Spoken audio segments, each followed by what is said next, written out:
Assalamualaikum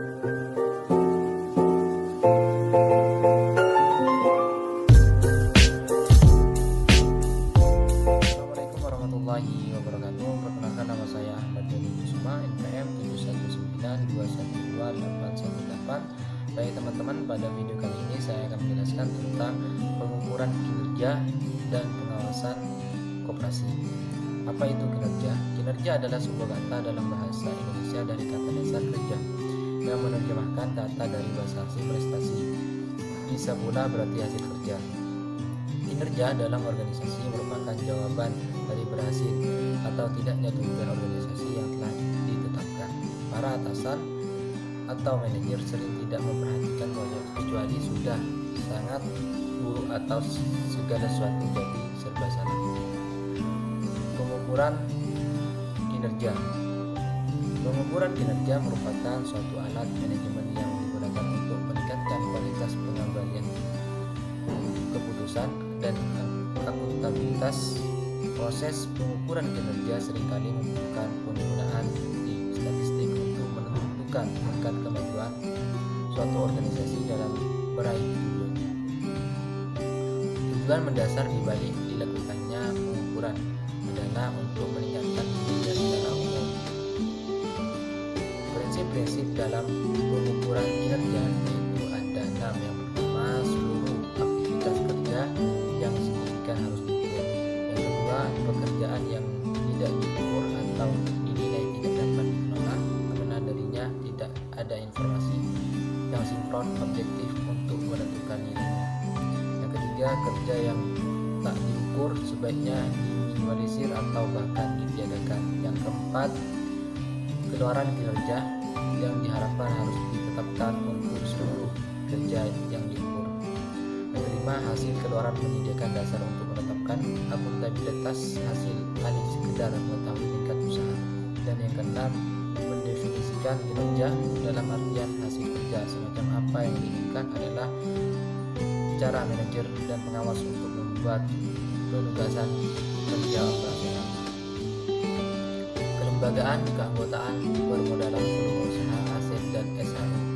Secara garis besarnya, lembaga koperasi merupakan sebuah lembaga keuangan yang berasaskan kekeluargaan dan bergotong royong, dan tujuan pun tak lain untuk meningkatkan taraf ekonomi anggotanya dan masyarakat sekitar. Kelembagaan organisasi koperasi adalah alat untuk mencapai tujuan, sedangkan struktur organisasi adalah susunan dan hubungan antar komponen dan antar posisi dalam sebuah perusahaan. Struktur organisasi mencerminkan hierarki organisasi dan struktur wewenang serta garis koordinasi dan tanggung jawab. Ada 3 hal penting tujuan sebuah lembaga didirikan. Yang pertama, memaksimumkan keuntungan. Sebuah lembaga harus mampu memaksimalkan keuntungan yang didapatkan untuk meningkatkan kualitasnya, anggota maupun sekitarnya. Yang kedua, memaksimumkan nilai perusahaan. Setelah sebuah lembaga mendapatkan keuntungan maksimal, lembaga itu pun harus melaksanakan nilai-nilai yang diemban sejak didirikan. Dan yang ketiga, meminimumkan biaya untuk melaksanakan poin tersebut. Sebuah lembaga harus mampu memanfaatkan resource yang ada ataupun yang terbatas untuk mengefisienkan pelaksanaannya. Keanggotaan. Anggota koperasi merupakan pemilih dan juga pengguna jasa koperasi. Dalam koperasi ada pula anggota luar biasa. Dikatakan luar biasa bila persyaratan untuk menjadi anggota tidak sepenuhnya dapat dipenuhi seperti yang ditentukan dalam anggaran dasar. Syarat-syarat keanggotaan koperasi.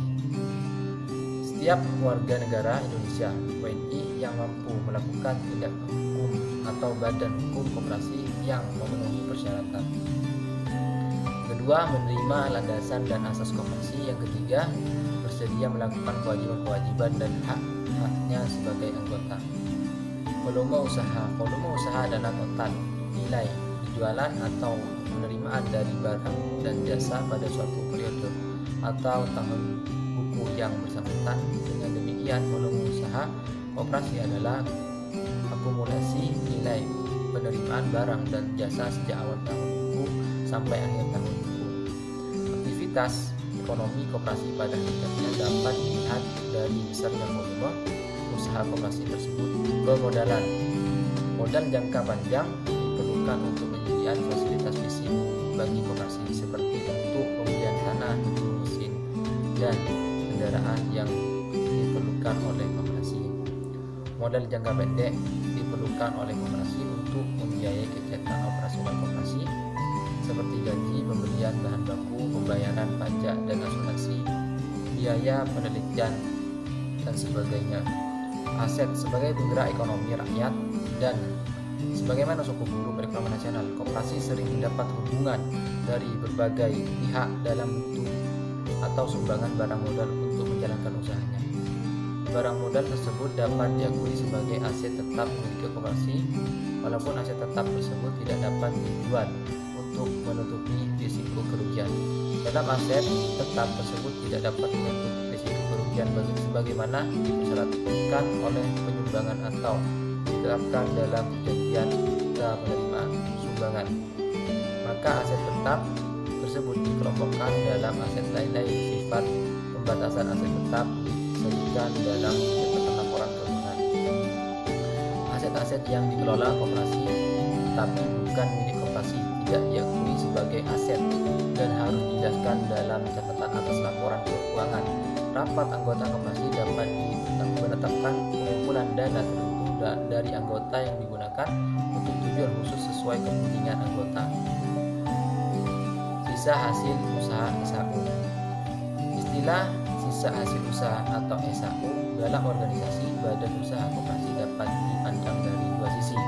Dari sisi pertama, SAU ditentukan dari cara menghitungnya, yaitu seperti yang disebut di dalam pasal 45 ayat 1 Undang-Undang Perkoperasian, sehingga SAU adalah merupakan laba atau sebagaimana layaknya sebuah perusahaan bukan koperasi.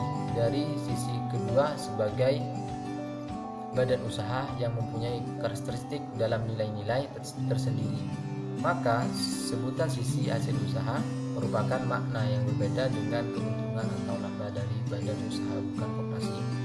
Bentuk kontribusi anggota terhadap kebutuhan pembiayaan koperasi terdiri dari yang pertama, partisipasi bruto, yaitu partisipasi anggota terhadap seluruh biaya yang dikeluarkan oleh koperasi dalam rangka memberikan pelayanan.